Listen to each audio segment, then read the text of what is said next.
ಕೇಂದ್ರ ಸಚಿವರಾಗಿದ್ದಂತಹ ಧರ್ಮೇಂದ್ರ ಪ್ರಧಾನ್ ರವರು ನೀಟ್ ವಿಚಾರದಲ್ಲಿ ತಮ್ಮ ರಾಜೀನಾಮೆಯನ್ನು ಸಲ್ಲಿಸಿದ್ದಾರೆ.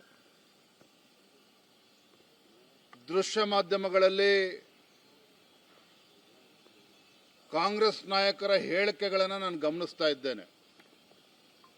ತಮ್ಮ ಹೋರಾಟಕ್ಕೆ ಸಂದಿರತಕ್ಕಂಥ ಗೆಲುವು ಅಂತ ಹೇಳಿ ರಾಹುಲ್ ಗಾಂಧಿ, ಪ್ರಿಯಾಂಕಾ ಗಾಂಧಿ ಆದಿಯಾಗಿ ರಾಜ್ಯದ ಕಾಂಗ್ರೆಸ್ ಪುಡಾರಿಗಳು ಕೂಡ ಹೇಳಿಕೆಗಳನ್ನು ನೀಡ್ತಾ ಇದ್ದಾರೆ, ತಮ್ಮ ಹೋರಾಟದ ಗೆಲುವು ಅಂತೇಳಿ.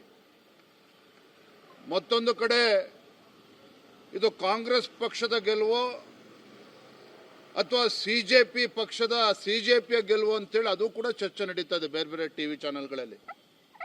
ನಾನು ಹೇಳ್ತಾ ಇದ್ದೇನೆ, ಧರ್ಮೇಂದ್ರ ಪ್ರಧಾನ್ ರವರು ತಮ್ಮ ಜೀವನದುದ್ದಕ್ಕೂ ಸಹ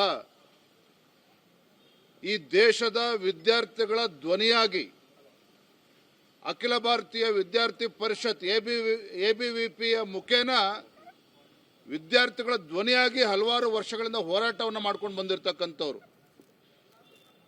ದುರದೃಷ್ಟ ಇವತ್ತು ನೀಟ್ ಪ್ರಶ್ನೆ ಪತ್ರಿಕೆ ಲೀಕ್ ಆಗಿರುವಂಥದ್ದು, 20ಕ್ಕೂ ಹೆಚ್ಚು ವಿದ್ಯಾರ್ಥಿಗಳು ಆತ್ಮಹತ್ಯೆ ಮಾಡ್ಕೊಂಡಿರ್ತಕ್ಕಂಥದ್ದು, ಇದು ಯಾರೂ ಕೂಡ ಒಪ್ಕೊಳ್ತಕ್ಕಂಥ ಪ್ರಶ್ನೆ ಇಲ್ಲ, ನೋವು ತಂದಿರುವಂಥ ಸಂಗತಿ.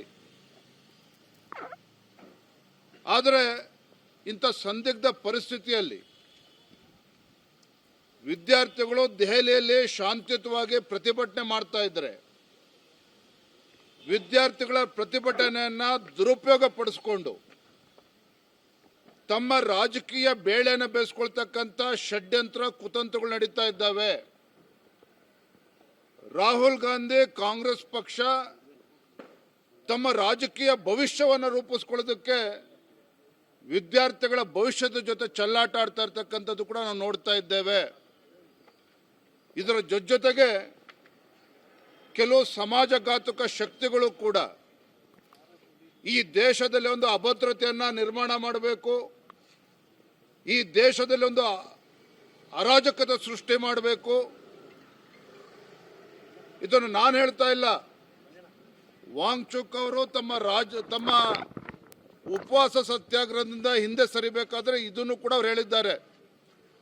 ವಿದ್ಯಾರ್ಥಿಗಳ ಹೋರಾಟವನ್ನ ಕೆಲವು ಸಮಾಜಘಾತುಕ ಶಕ್ತಿಗಳು ದುರುಪಯೋಗ ಪಡಿಸ್ಕೊಳ್ತಾ ಇದ್ದಾವೆ, ಅದಕ್ಕೋಸ್ಕರ ನಾವು ಉಪವಾಸವನ್ನು ಹಿಂತೆಗೆದುಕೊಳ್ತಾ ಇದ್ದೇನೆ ಅನ್ನೋ ಮಾತನ್ನು ವಾಂಗ್ಚುಕ್ ಅವರು ಕೂಡ ಹೇಳಿದ್ದಾರೆ.